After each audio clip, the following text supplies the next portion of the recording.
All right. Let's Get started.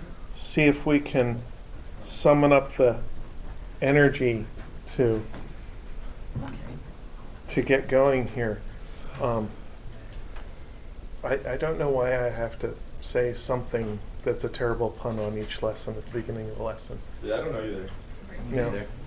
How about you? Some of them are better than others. That is true. We've been talking about energy, and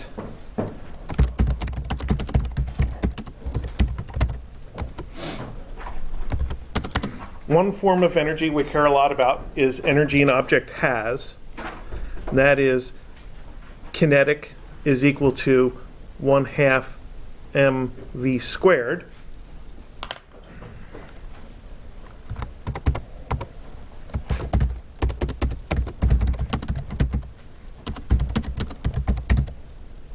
And another form of energy we care a lot about is energy given by a force. Work is equal to, the easy version is, let's say, F parallel times D. So if you exert a force in the direction of motion, then that force gives the object some energy. And if we take into account all the forces, we can figure out what happens to the energy the object has.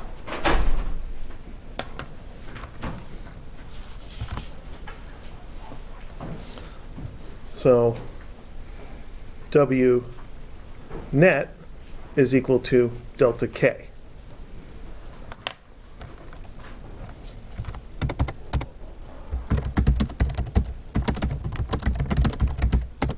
And then some forces, when you give them some energy and they take that energy, they are willing to give it back later. So instead of thinking about that as just being negative work and the energy's gone, we take that work due to a conservative force and consider it to be, actually, let's put the minus sign on that side of the equation. We say that negative work actually charges up the U value for that particular force.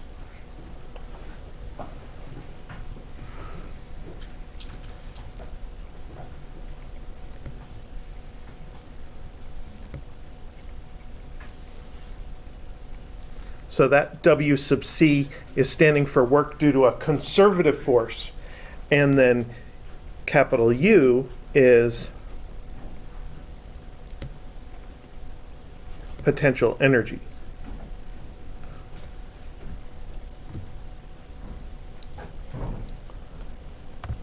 And the biggest example we have for dealing with potential energy is gravity, where we know that the force of gravity is a vector, and that is minus mg j hat. It is, gravity points in the downward direction, that's the minus j hat, and it has a strength of mg. And we found out that the work due to gravity is minus mg times delta y. That's taking the parallel component of the force times a distance traveled in the y direction. And we often convert that to a potential of gravity is just mgy. And remember that the work due to gravity is negative because the force is downward, but the potential of gravity is positive because it represents the energy that, even though gravity's taking that energy away, when you move something upward, it'll give it back later.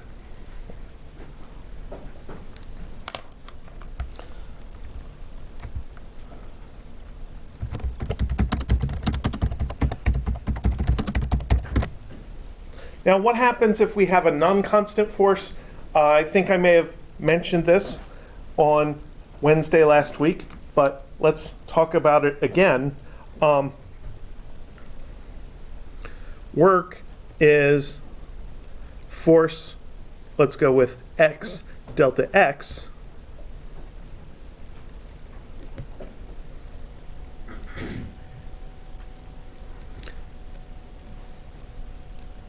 looks like an area. When you calculate an area of a rectangle, you do length times width.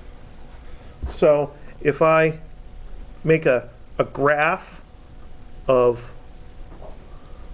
force x component and x, and let's say we have that force that exists for a while and then goes away,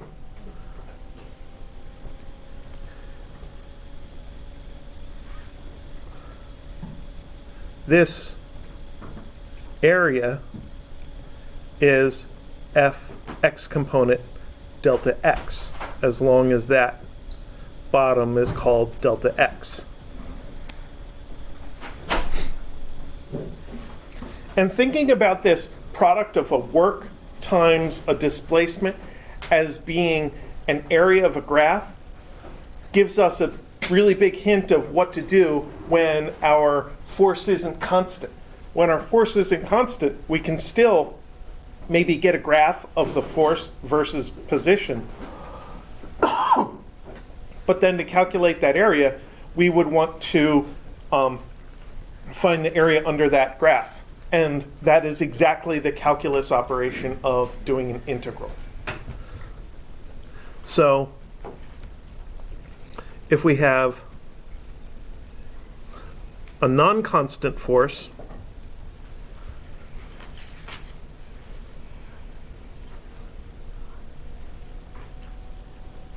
then our work is equal to the integral of the force dx. And that's the area under that curve.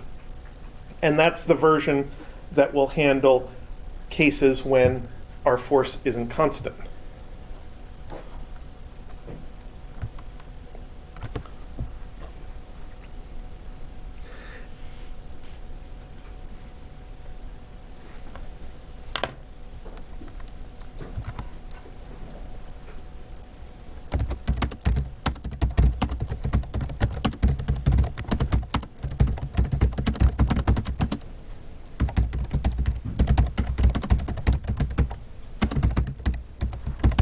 Now, if we have a case where the force only depends on position, there are more complicated cases. You could have forces that depend on like velocity, or you could have forces that depend on time, and they would complicate the process of trying to calculate an integral like that.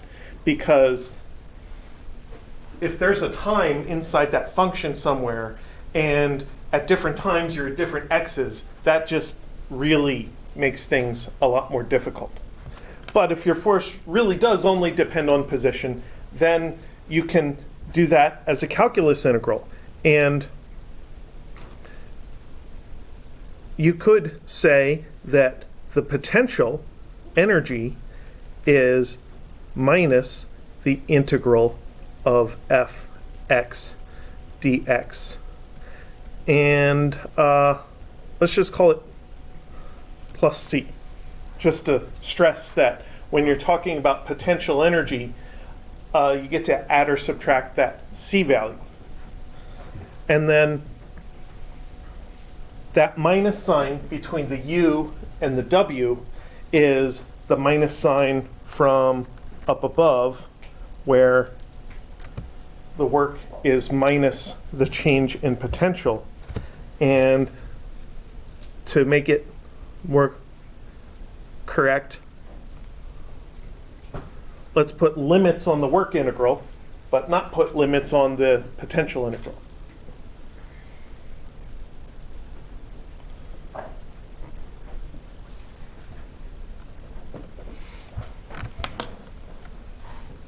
So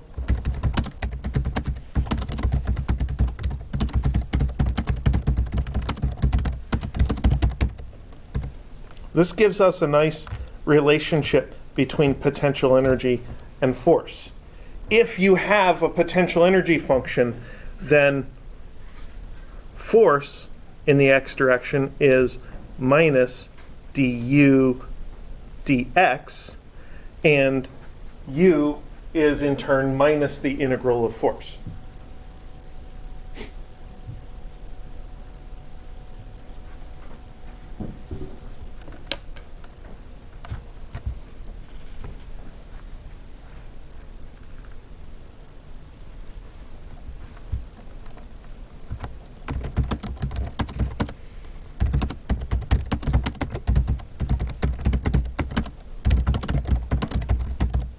And as long as we have a force that is fitting this qualification called being a conservative force, then this idea works great.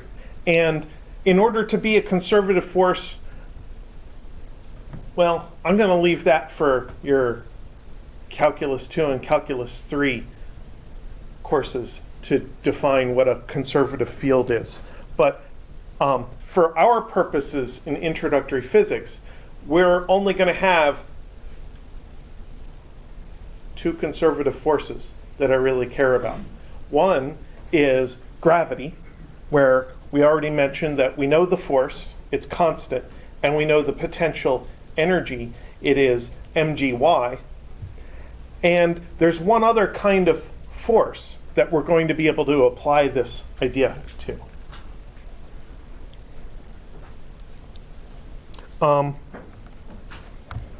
Let's just, real quick, now let's just go to that other kind of force, because I want to be able to do a couple of example problems. So, springs are pretty important model systems for introductory physics, and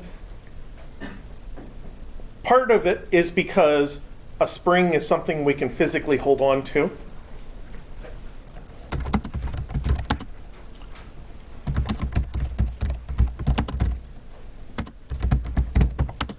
A spring is basically anything that's stretchable, or the opposite of stretching is compressing.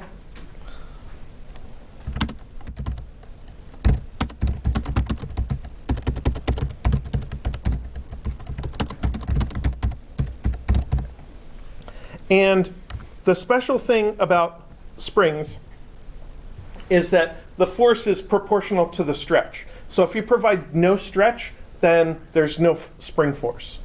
But when you start to stretch it 1, then 2, then 3 centimeters, you'll find that the spring provides 1, then 2, then 3 base amounts of force.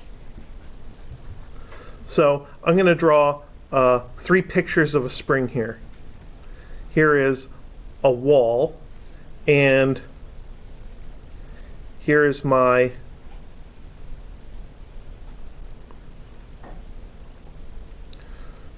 relaxed spring.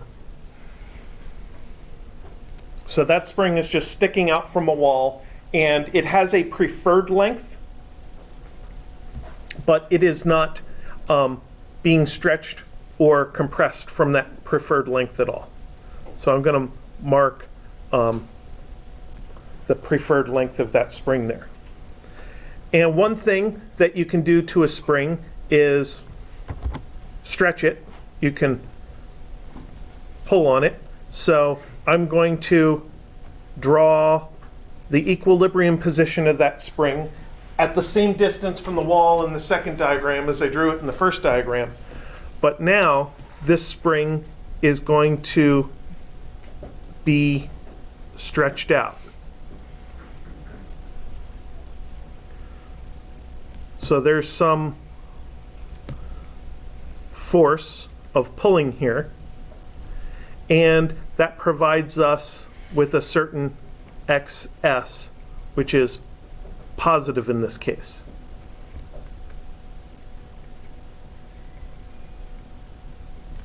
And I have this drawing set up so that the spring stretch variable here is positive in the plus x direction, because I think it's a little bit less confusing that way. Now we'll do one more diagram that I'm going to draw over here, and I will again try to draw the equilibrium position in the same place I had before.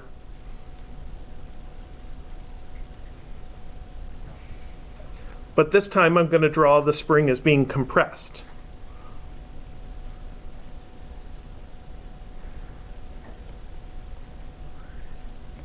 So now we have our XS is negative. And in order to accomplish that, we need to provide a pushing force, which is in the negative direction. Oops.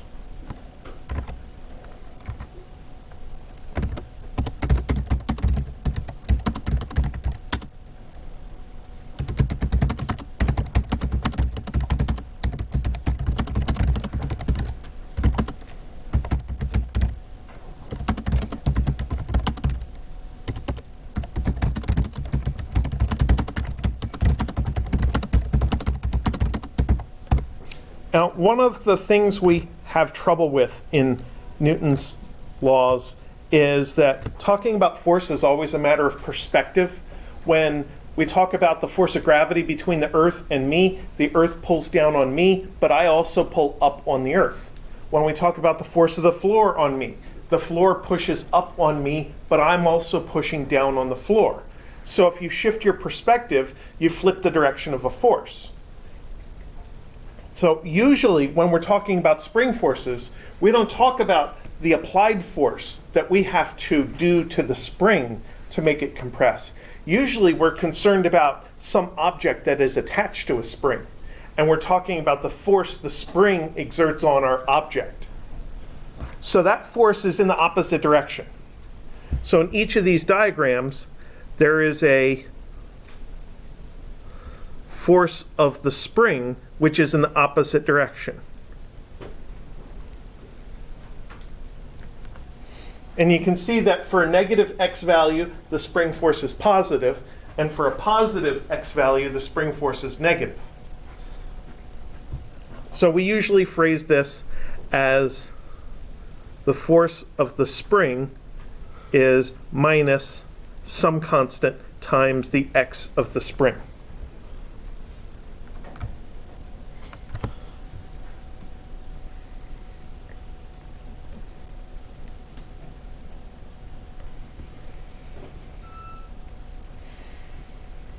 And that k value is called the spring constant, or sometimes it's called the stiffness of the spring. Sometimes it's called the strength of the spring, though I don't like the word strength there, because if you have to take a strength of materials class, the strength of a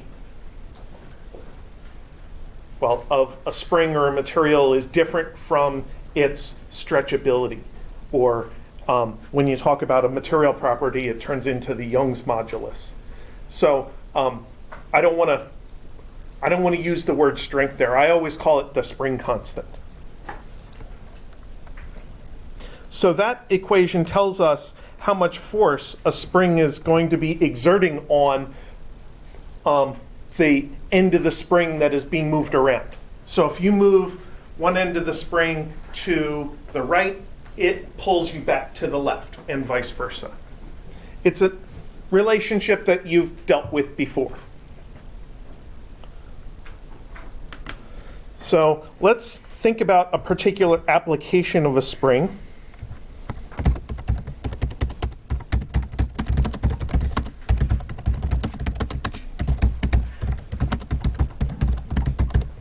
A vehicle suspension uses springs, and I want to try to estimate the spring constant.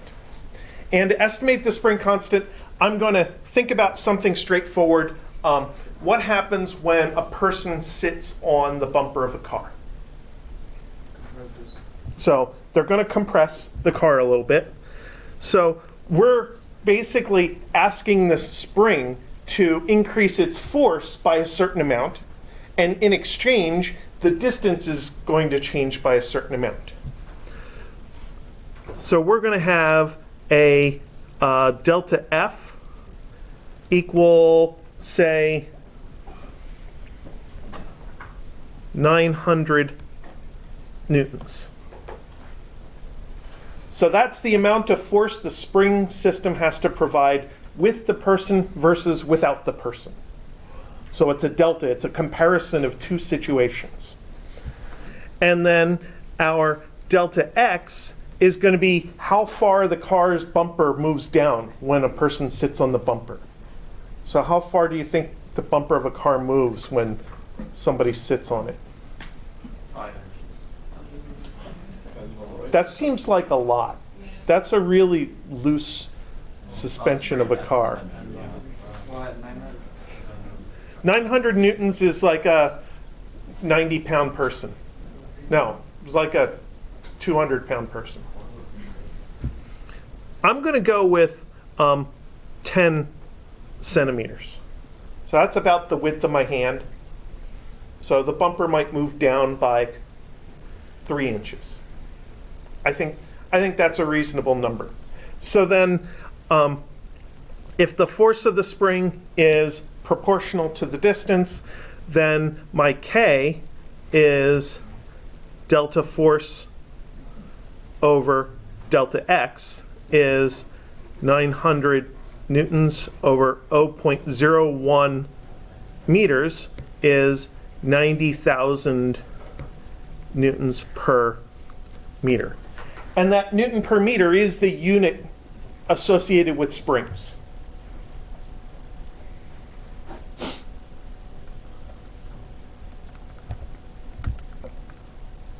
Now, I don't know if any of you have had the opportunity to install a spring into a car, but one thing you might have experienced is jacking up a car to change the tire.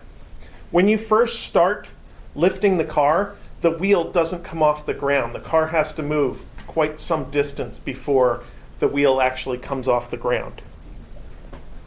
So we could use that.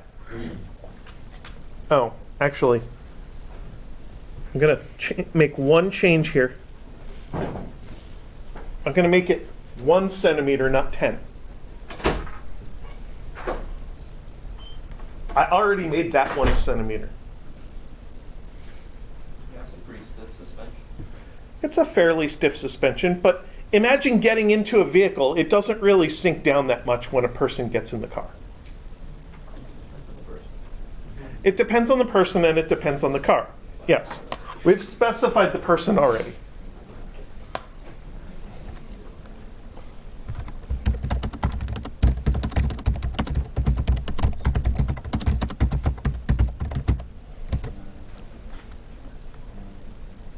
So we could use that spring constant then to estimate how much the car itself compresses the suspension.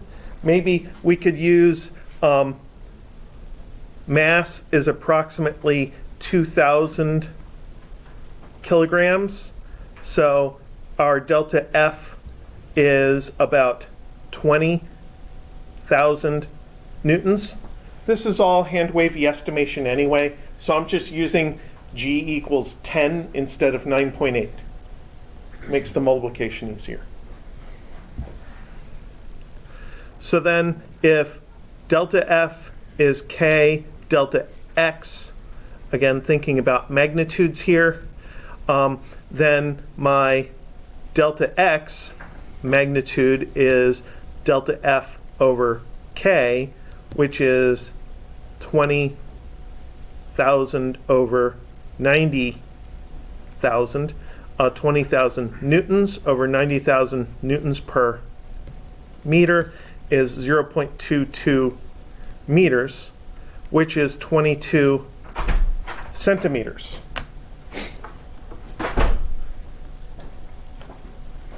So that is about the width of 2 hands placed side by side.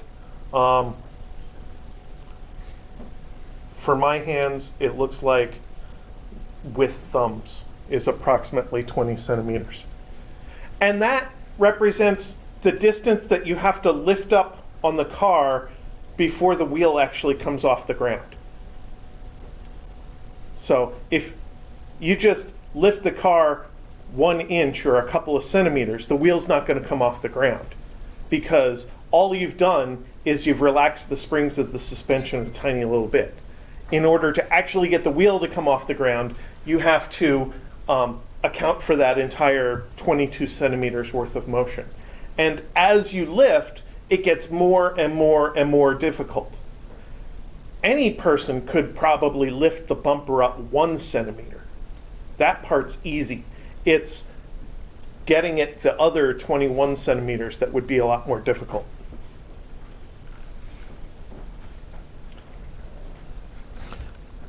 So then I want to shift gears into thinking about the energy required during these processes.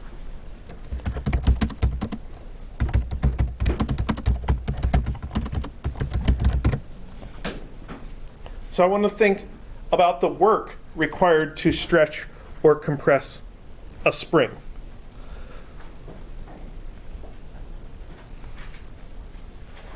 So we're going to have an initial and a final configuration.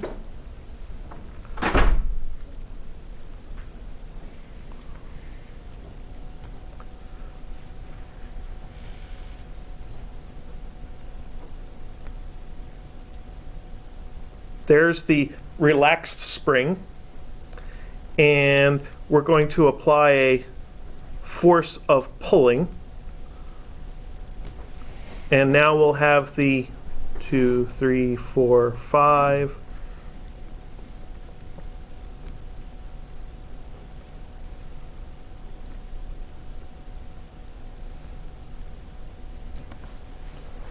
We'll have the stretched out configuration where the spring's now been stretched by some distance.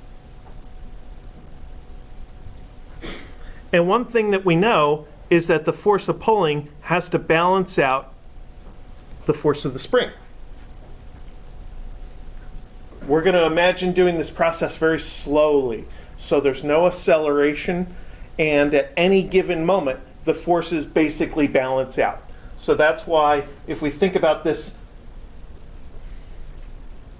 connection point at the end of the spring and do F equals ma on it, since A equals 0, the forces have to balance. And this connection point is being pulled to the left by the spring, and it's being pulled to the right by a person.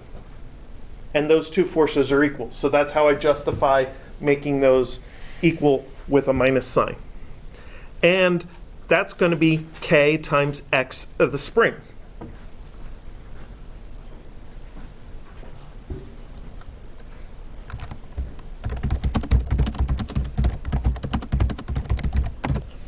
And the thing that I'm calculating is the work that is done by the person on the spring.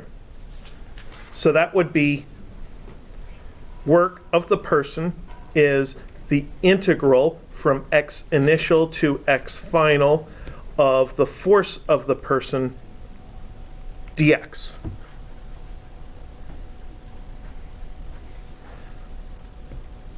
And I have enough information to fill in this integral. It's going to be the integral from 0 to delta x.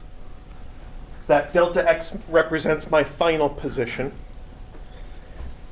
of k x of the spring dx of the spring. In order to do the integral, my variable in here has to match my integration variable.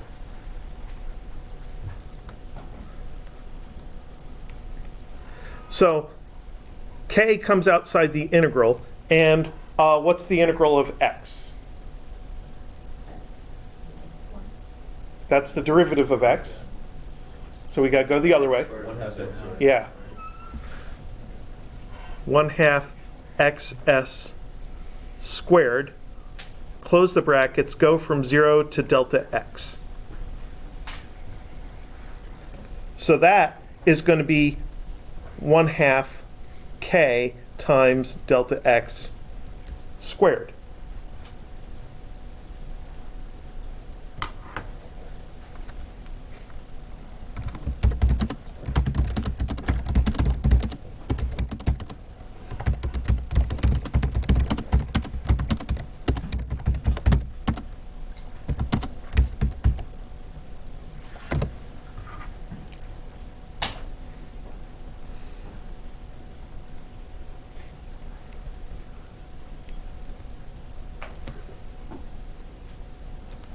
So that step where we were right before I substituted in the limits of integration and subtracted, that was our u function.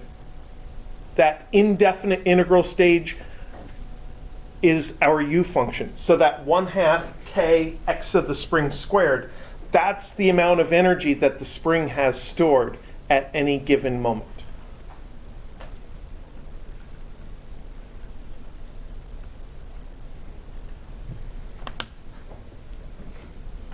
So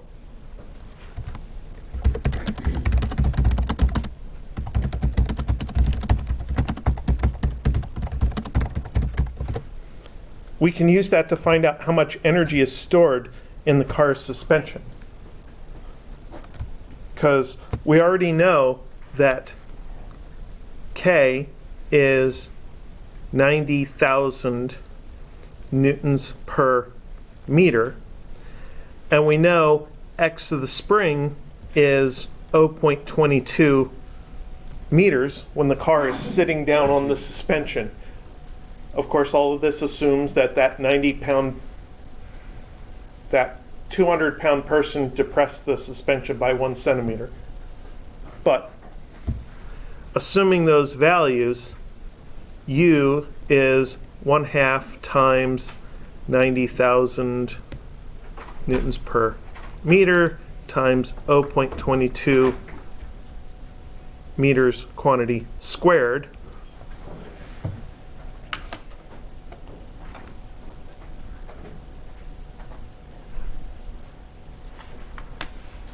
And I think that comes out to 2,200. Actually, I should just recalculate that.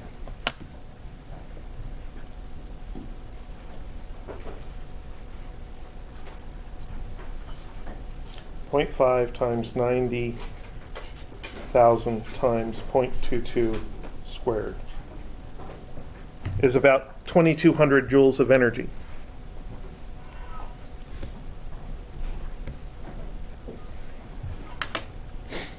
Now, one of the quirks of doing auto work is a lot of doing automotive repair and maintenance is just a simple matter of unbolting things and reattaching things and disconnecting wires and reattaching them where they belong and stuff like that.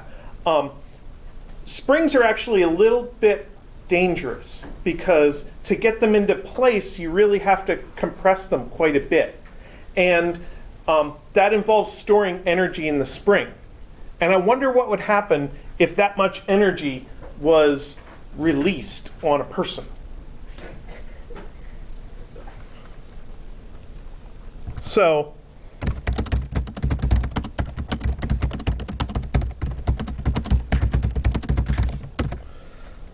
I want to see what would happen to a person if they were given that amount of energy.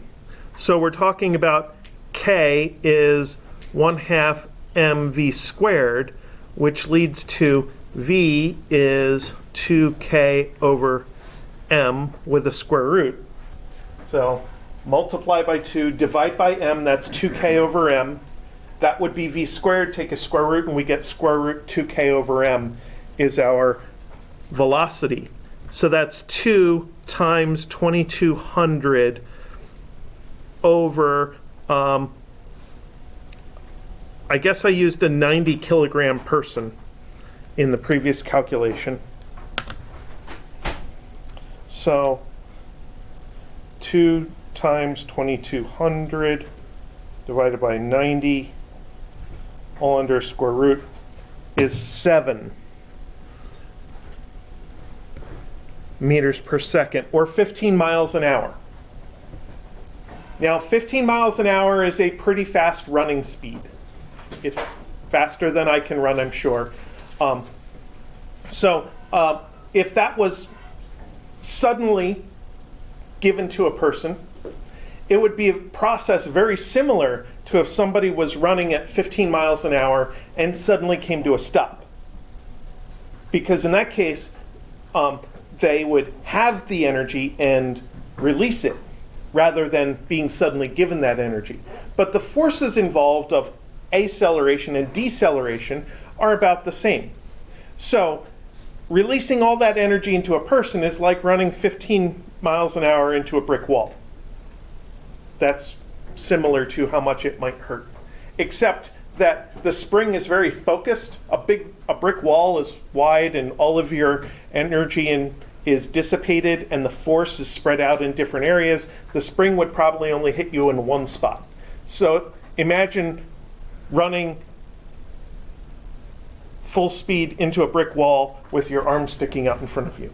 That's the kind of danger that mishandling an automotive spring could introduce. So that's one example of it's a series of examples of a kind of calculation that we can do thinking about energy considerations and springs. Let's take a look at something that is kind of a compound energy situation.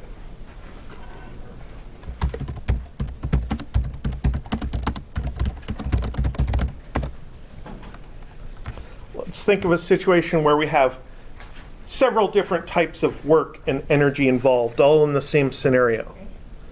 So I'm going to have an incline at an angle theta equals 20 degrees. So a gentle incline. I probably drew that more than 20 degrees, but I only want to do the calculations for 20 degrees. And at the bottom, we're going to have a solid wall here and a spring with a constant K. And against that spring, we're going to have a mass with a mass of M. And on the surface, we're going to have a coefficient of friction mu. So let's use K is equal to 50 newtons per meter. That's a reasonably stretchy spring. If you've ever used any kind of an exercise spring, this is a lot less spring constant than an exercise spring. This is about the amount of spring constant of a thick rubber band for office work. Let's use an M of 0.25 kilograms. You've used mass sets in a couple of masses this semester, and the 0.25 kilogram is like one of those big 200 gram slugs plus the mass hanger that is always included in all of our calculations in lab. I already have a theta. Let's use a slippery surface. Mu equals 0.2. And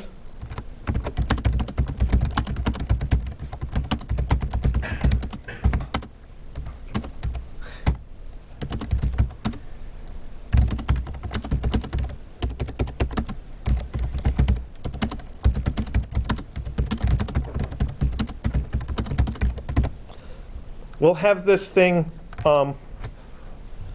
initially compressed by 5 centimeters and released. And that's going to shoot the mass up the slope, and it will get to some maximum height. And then what happens from there, I don't know yet. I think the slope is steep enough that the mass will actually slide back down again. But let's find out.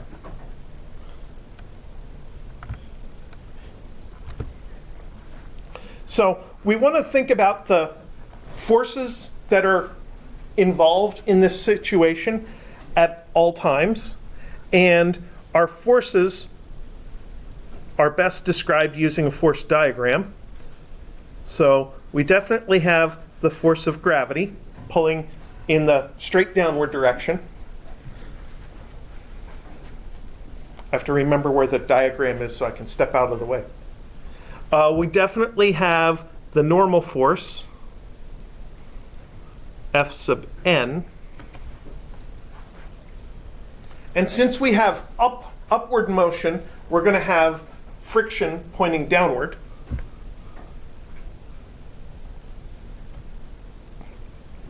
F sub f.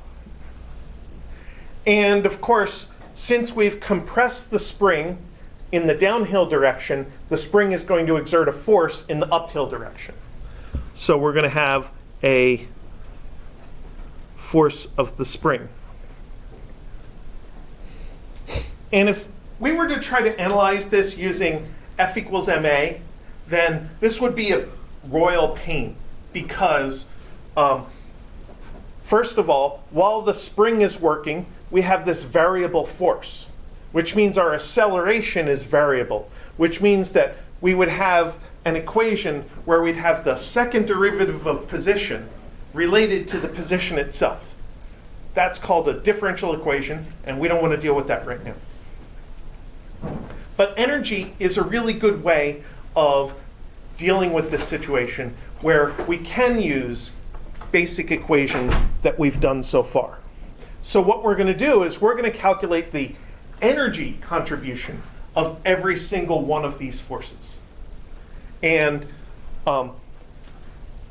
we know some other things about our energy.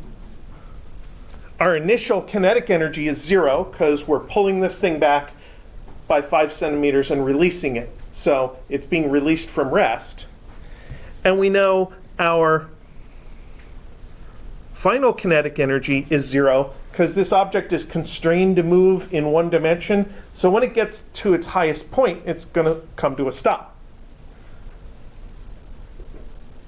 So that means that the net work is going to equal 0. So if we can figure out how to express the different works due to each individual force, or the different amounts of energy due to each individual force in terms of net work, then that would get us somewhere. Another thing we could do is we could look at potential energy.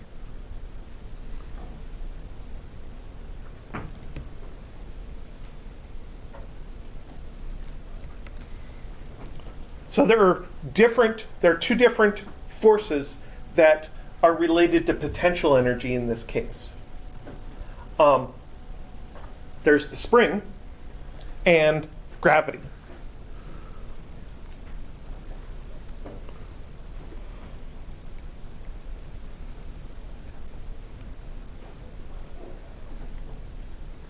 And let's call the initial position y equals 0. So that would make our initial gravity energy equal to 0. And then our U final is mg y final. This is useful because this y final value, that's related to the question we want to find out. How far up the hill will it go?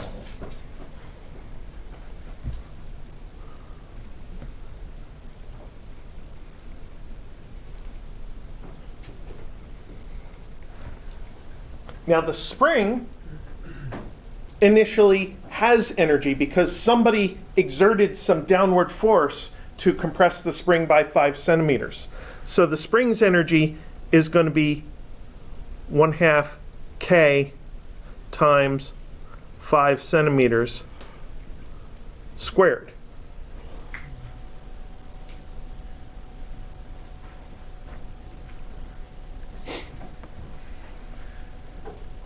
Now, in order to think about the ending energy of the spring, we have to think about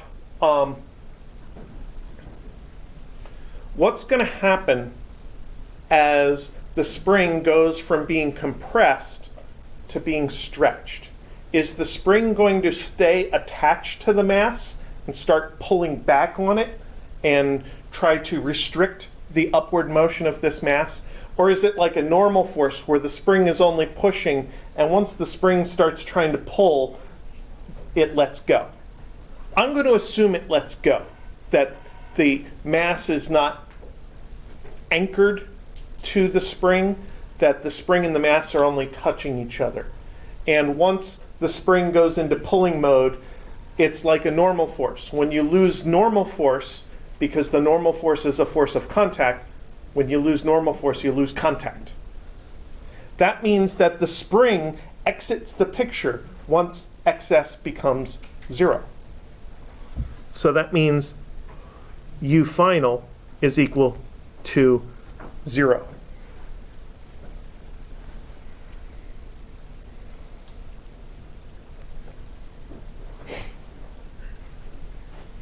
So basically, gravity is going to take away some of our energy and help slow our object down. The spring is going to give us that initial boost of energy to help send our object up the ramp, and we're only missing one force. The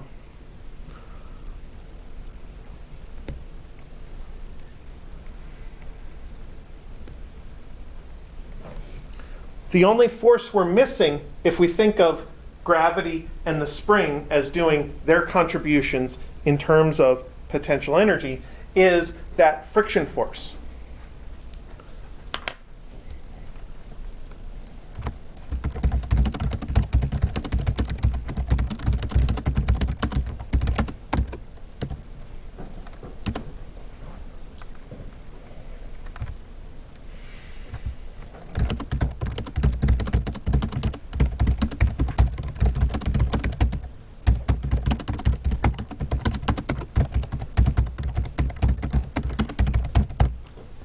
And the mathematical term that goes along with a force where there's no potential is a non-conservative force. So that's that NC here.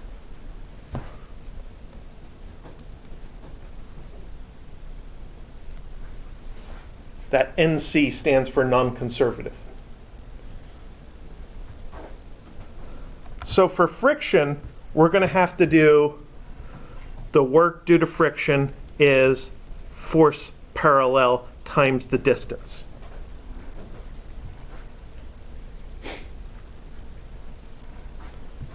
And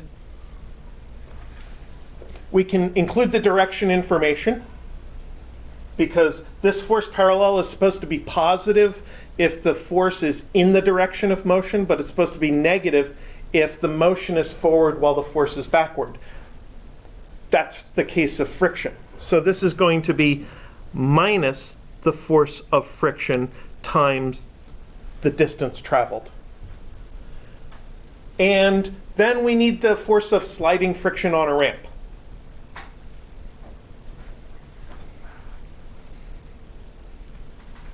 That's something we've talked about a couple of times before.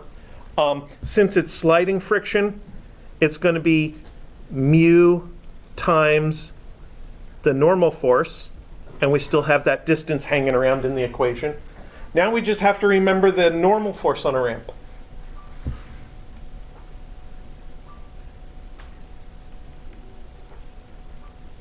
Does anybody remember the normal force on a ramp? It's going to be mg either cosine theta or sine theta. How do we choose? What if the ramp went to 0 degrees? What would the normal force be? The normal force would be plane mg.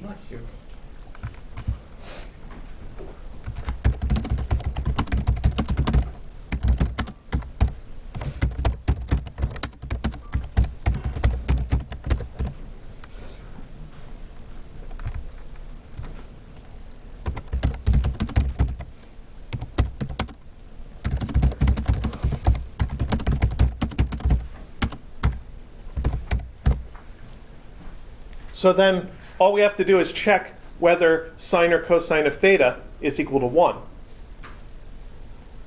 And a couple of quick taps on the calculator will remind you that cosine of 0 is 1.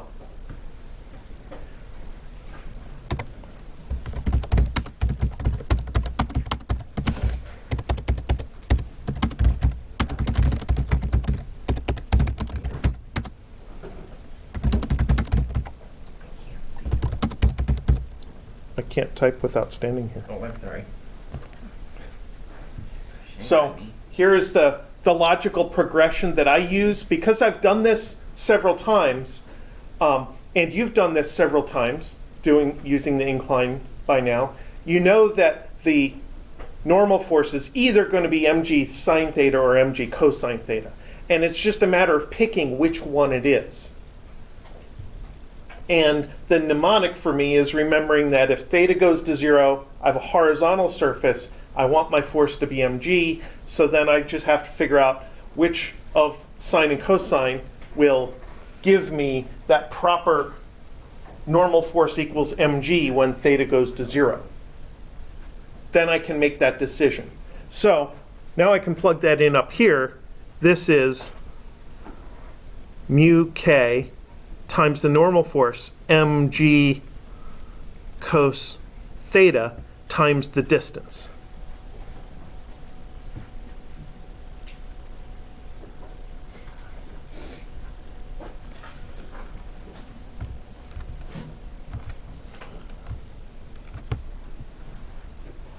So we have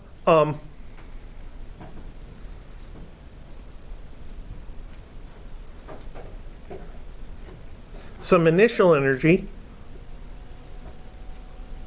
We have some non-conservative forces.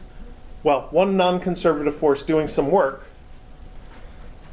And that's going to equal our final energy. And now we have enough stuff that we can start plugging stuff in. What do we have in terms of initial energy? We don't have any initial kinetic energy. That was 0. We don't have any gravity initial energy. We set y equals 0 at the beginning. We do have some initial spring energy. So we'll put that in for the initial. 1/2 k times 5 centimeters squared. 1/2 k x spring squared. We have one force doing non-conservative work. So that's going to be minus mu k mg cos theta times d. And then what do we have in terms of final energy? In terms of final energy, we have no kinetic, we have no spring final energy, but we do have gravity final energy because our object went uphill. It has some mgy now. So this is mgy final.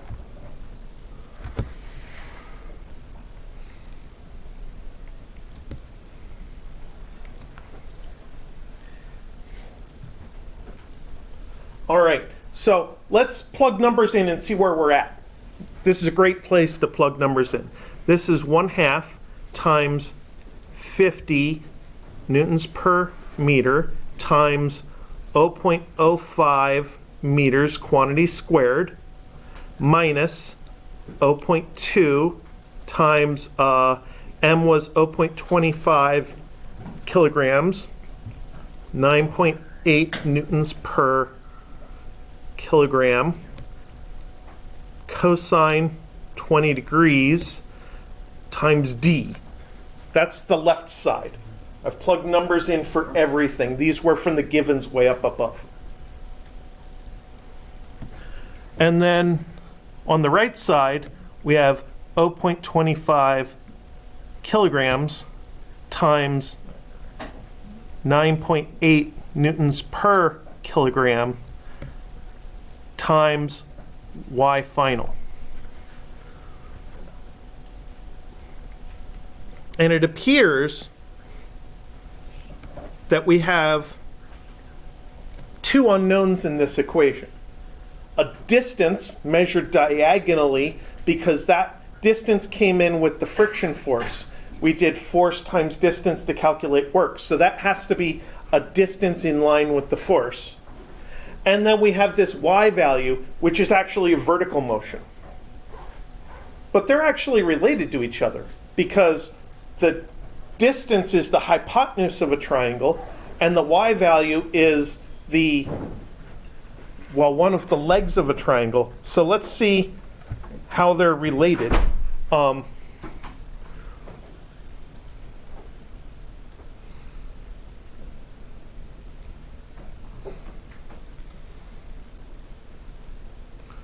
There's our triangle, there's our 20 degrees, and the hypotenuse is d, that's y.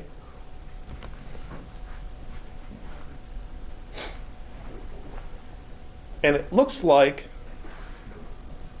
y final is equal to d sine 20 degrees.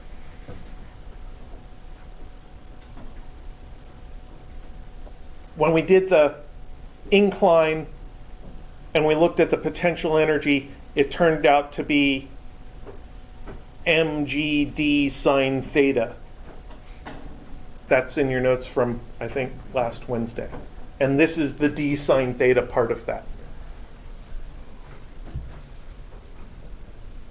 So now we can plug all those things in and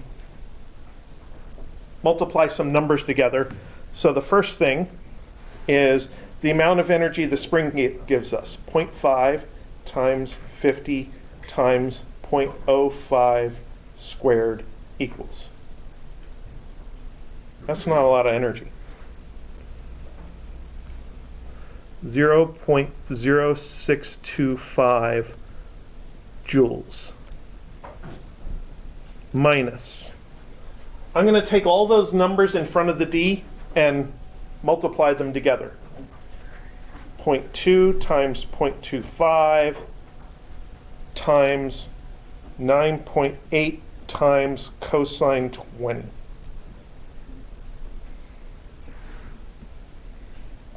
Zero 0.4604. What are my units? Newtons. Newtons times D. So that's all the stuff in front of the D on the left side.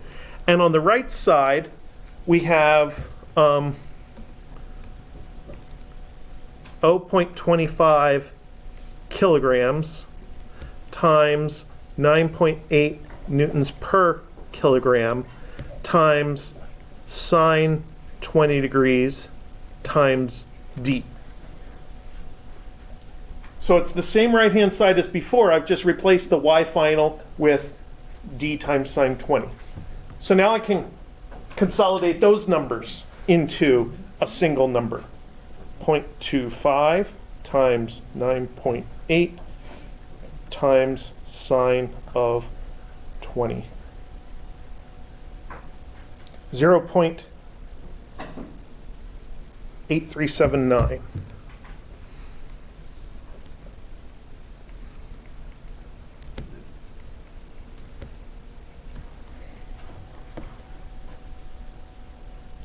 So now we have an equation where there's only one unknown, and it's much easier to solve. So 0.0625 joules is equal to, take that minus 0.4604 plus 1.298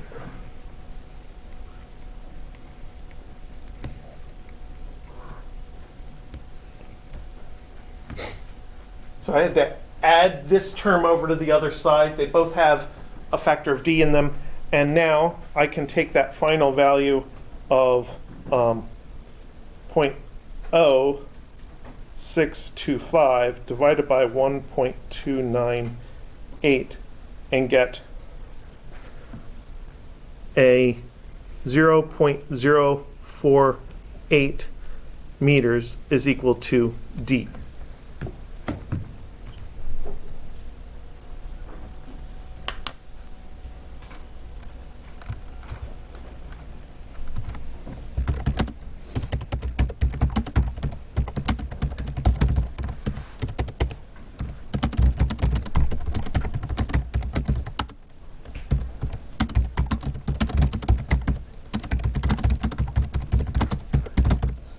So this analysis tells me that apparently this mass is going to travel only 4.8 centimeters up the ramp. I have a bit of a problem here. I have an issue. What's your issue? My issue is we Hold back 5 seconds. assumed the spring was compressed by 5 centimeters and it released all 5 centimeters worth of energy. And this is telling me the object is not going to go all 5 centimeters, which means the spring never released all 5 centimeters worth of energy in the first place.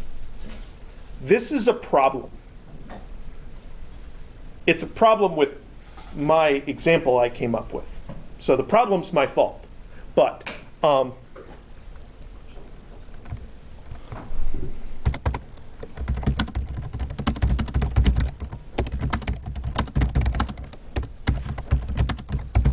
the spring's final energy wasn't actually 0. So how would I fix this?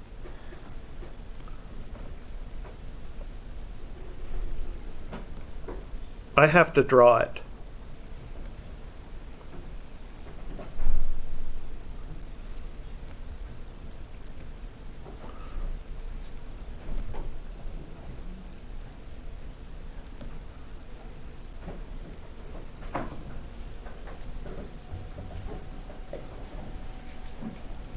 So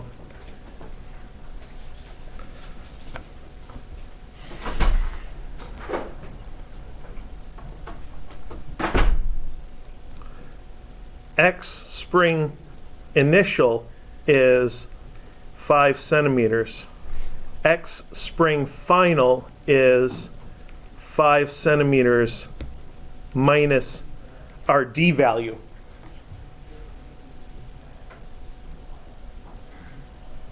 Which means U spring final is 1/2 K 0.05 minus D squared.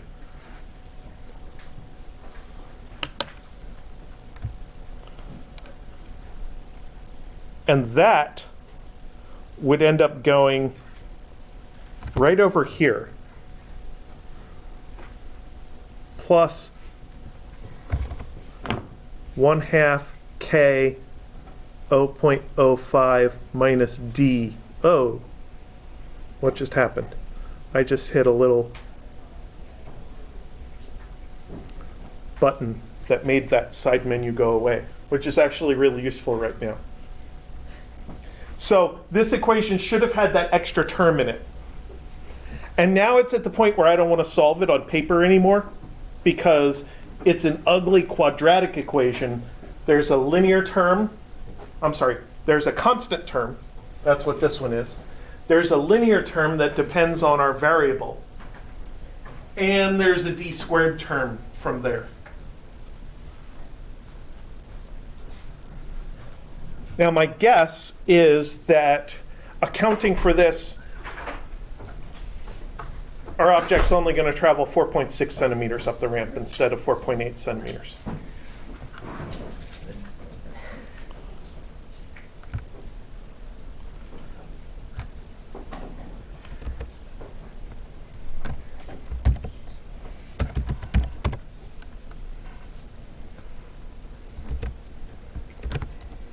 .0625 minus 0.4604 times D equals 0.8379 times D. And we can just add that 0.5 times 50 times 0.05 minus D quantity squared to the right-hand side as another term in the equation, and then ask Wolfram to solve it. Yeah, I should be able to do it in my head, right?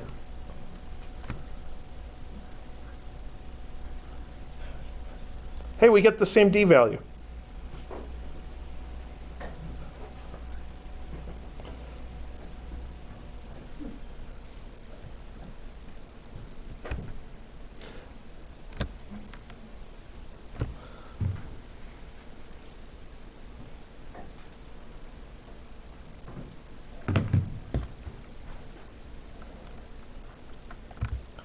So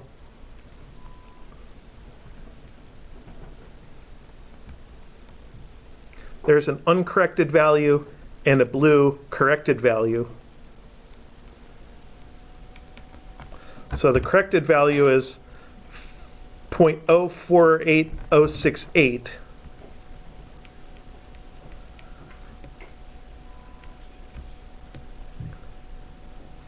Meters.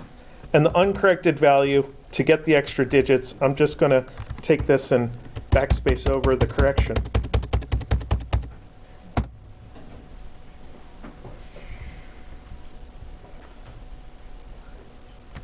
.048140.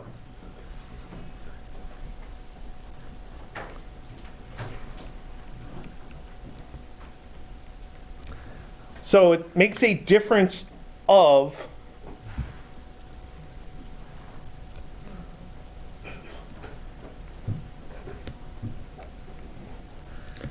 less than 1 millimeter. In other words, it didn't really make any difference at all. It's actually less than 1/10 of a millimeter was the error. So what would I want you to be able to do, and what do you have to do in a homework problem that's due Sunday? Sunday. You have to be able to deal with a situation like this where there's gravity and friction and a spring, and account for the energy of gravity, which is done as a potential energy, the energy of the spring, which is done as a potential energy, and the energy exchange due to friction, which is done as work due to friction. So, hopefully, seeing all of that stuff go together in one big calculation helps you understand how all these different terms are related to each other. Now, on Wednesday, we're going to look at a different form of kinetic energy for rolling objects. So I did update the Blackboard welcome page to include chapter numbers for all the rest of the stuff that we're doing for the rest of the semester. But we have rolling energy, and then we have next week is momentum and collisions, which you're doing in lab now. Yeah. Yeah, but we'll go over it in class again next week. And then we have Tuesday of Thanksgiving, which we do have class. Sorry. Our class? I will be, no, Monday of Thanksgiving week, I will be here. Oh, are you talking Yes, about? not Tuesday. It's our class we're talking about. Our class, on Monday, I will be here. Yeah. I'll be here for the other class on Tuesday also. So basically, for Thanksgiving, Monday, Tuesday we'll meet, but we won't have a Wednesday. Wednesday, I have to decide what to do about Wednesday's class. I'll figure it out. I think I'll be able to wrap up what we, because the other section misses Thursday. Oh, okay. So- That's what I was wondering. What Yeah. about our Because- class? I'll figure out what we're doing about Wednesday, and we would be I'll here, announce but it later. Yeah, that we would be here, but they wouldn't be. So I Yeah. guess- would we be? So I guess would we have Wednesday off?